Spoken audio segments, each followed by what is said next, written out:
71 LDF, 71 Saneesh, 71 LDF മുന്നിട്ട് നിൽക്കുകയാണ്. Postal ballot ആണെന്നുള്ളത് നിങ്ങൾ എല്ലാവരും ദയവ് ചെയ്ത് ഓർക്കണം.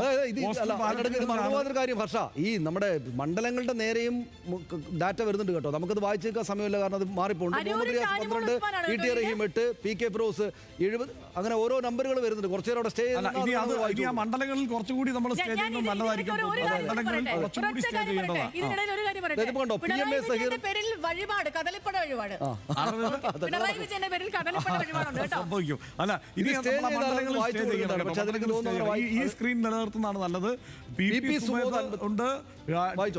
ഓരോ പാലക്കാട് കേട്ടോ ഒരെണ്ണം. ശോഭാ സുരേന്ദ്രനാണ് 175 lead. KK Ramendran 108, Saneesh Kumar Joseph 119, OJ Janeesh 257, Manoj Muthedan, അങ്ങനെ തുടങ്ങിയിട്ട് വേറൊരു കാര്യമുണ്ട്. വൈപ്പിനും മുന്നേറുന്ന മണ്ഡലങ്ങളിൽ എറണാകുളം ജില്ലയിൽ രണ്ട് മണ്ഡലങ്ങളിൽ മാത്രമേ LDF മുന്നേറുന്നുള്ളൂ എന്നുള്ള പ്രത്യേകത കൂടിയുണ്ട്. അപ്പൊ അതായത് പോസ്റ്റൽ വോട്ടുകളാണെങ്കിലും ആദ്യ സൂചനകളാണെങ്കിലും ഇത് കൃത്യമായിട്ടുള്ള ഫലസൂചനകളുടെ ഉദാഹരണങ്ങളാണ്, തെളിവുകളാണ് നമ്മൾ കാണണം എന്നാണ് എനിക്ക് തോന്നുന്നത്. തന്നെ LDF ഇറങ്ങി തുടങ്ങുന്നു എന്നുള്ളത് കൂടെ ഉണ്ട്. 68, 71 68, 67 ആയിട്ടുണ്ട്.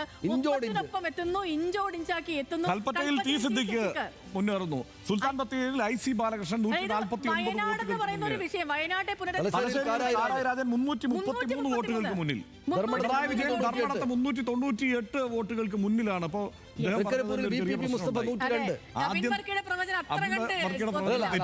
തെറ്റിന്ന് പറയാറായില്ല, കാരണം ഇത് പോസ്റ്റൽ വോട്ടാണ്. ഞാൻ അതല്ല ഉദ്ദേശിച്ചത്, പറയാവുന്നതേ ഉള്ളൂ. കാത്തിരിക്കാം.